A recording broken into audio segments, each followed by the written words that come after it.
Assalamualaikum warahmatullahi wabarakatuh. Perkenalkan, nama saya Nurulita Absari, NIM 4611420010, Prodi Teknik Informatika. Di sini saya akan melakukan presentasi The 7 NIK Habits of Highly Effective People. Nah, di sebelah kiri sudah terdapat gambar The 7 Habits of Highly Effective People.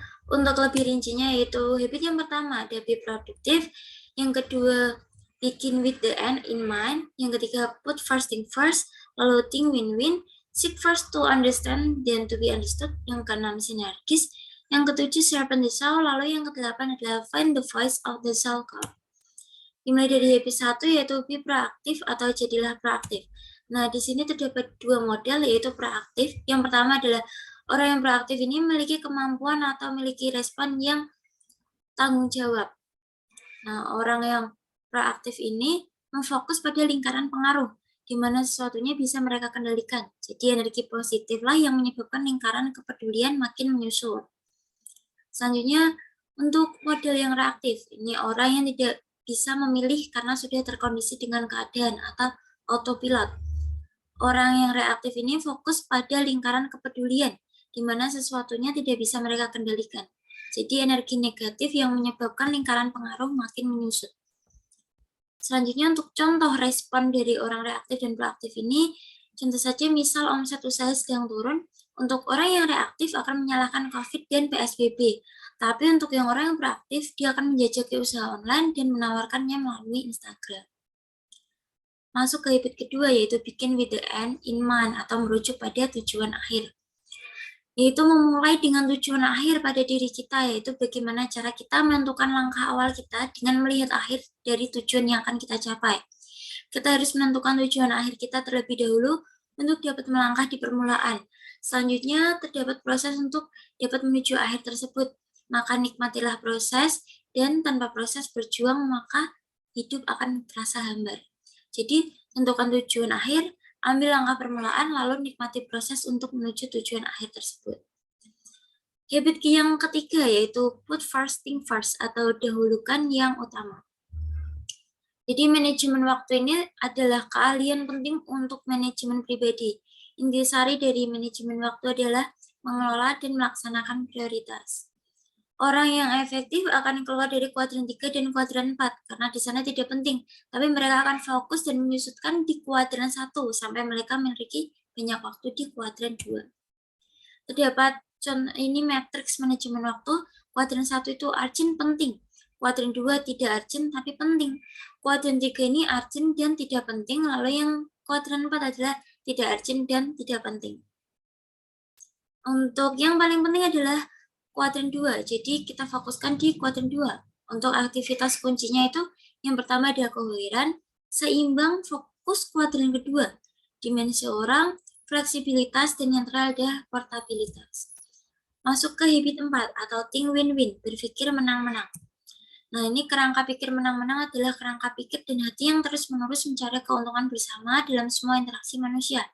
Jadi hal ini menunjukkan dengan win-win solution. Semua pihak merasa senang dengan keputusannya dan merasa terikat dengan rencana tindakannya. Untuk ilustrasinya terdapat di sebelah kanan. Untuk dimensi menang kalah ini contohnya itu seperti kakak adik yang bullying. Lalu dimensi menang-menang ini contohnya adalah perumusan Pancasila. Dimensi kalah-kalah ada perang. Dimensi kalah menang ini seperti orang tua anak. Untuk lebih rincinya sudah tertera di sini. Selanjutnya, watak dari win-win ini integritas, kematangan, mentalitas, dan kelimpah ruahan. Untuk keuntungan dari sikap win-win, ini akan menciptakan keuntungan untuk semua pihak, menjaga hubungan jangka panjang. Jadi perlu diingat, win-win ini bukan berarti mengalah, tetapi berpikir ulang untuk kebersamaan dan sama-sama menguntungkan. Habit yang kelima yaitu seek first to understand, then to be understood. Pahami orang lain terlebih dahulu, baru mereka akan memahami Anda. Terdapat 5 hambatan komunikasi. Di sini tidak mau mendengarkan, sibuk dengan pikirannya, memaksa kehendak, interupsi, dan tempat atau lokasi. Lalu yang keempat, ada 4 tingkatan dalam mendengarkan, yaitu mengabaikan, pura-pura mendengarkan dengan penuh perhatian, lalu yang terakhir adalah mendengarkan dengan empati. Cara untuk menjadi pendengar yang baik, itu berhenti berbicara, jangan menyela, mengajukan pertanyaan, lihat, bertindak, dan tertarik dengan yang dibicarakan, berusaha memahami dahulu kemudian dipahami, maka terhadap perasaan pembicara, dan yang terakhir adalah menghargai sudut pandang pembicara. Nah, ini dapat memahami kondisi seorang terlebih dahulu. Jangan terlalu cepat dalam mengambil sebuah pemahaman. Jangan terlalu cepat mendiagnosa sesuatu sebelum kita memeriksanya terlebih dahulu. Jangan selalu ingin dimengerti, berusaha melihat dari sudut pandang dan pemahaman orang lain. Habit yang keenam yaitu sinergis atau wujudkan sinergis. Diagramnya terdapat di sebelah kanan. Untuk penjelasannya adalah diagram hubungan sinergis komunikasi, yaitu semakin kecil tingkat kepercayaan, maka semakin defensif pula pada kerjasama, begitu sebaliknya. Untuk gambarnya sudah terdapat di sebelah kanan, orang yang tidak bersinergis itu akan putus, lalu orang yang bersinergis akan kuat. Nah, intisari dari sinergis ini adalah menghargai perbedaan, membangun kekuatan, dan mengimbangi kelemahan. Tanpa dilakukan secara sinergis, 6 kebiasaan lainnya hanya akan berdiri secara individu.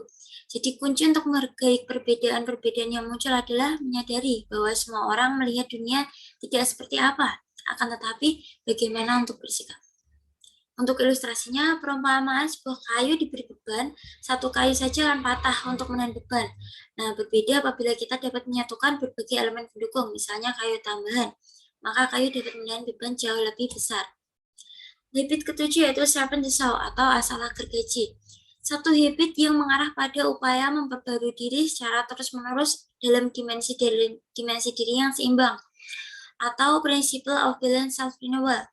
Jadi kebiasaan 1-6 jadi kurang berarti jika tidak diimbangi dengan ketersediaan untuk memperbarui diri. Terdapat 4 dimensi diri di sini. Yang pertama ada dimensi fisik, yaitu melatih tubuh dengan teratur dan melestarikan kapasitas. Contohnya seperti makan, olahraga, istirahat. Lalu dimensi sosial dan emosional, yaitu saling terikat satu sama lain. Dimensi ini sangat berhubungan dengan rasa aman, intrinsik, dan ketenangan pikiran. Contohnya, membuat hubungan sosial dengan orang lain. Lalu ada dimensi spiritual, yaitu berkenaan dengan nilai-nilai yang diyakini menjadi inti dan pusat sistem nilai individu.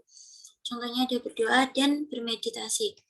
Ada dimensi mental, yaitu dimensi ini berhubungan dengan mengasah pengetahuan dan pikiran. Pengembangannya kebanyakan dari pendidikan formal. Belajar, membaca, menulis adalah contohnya.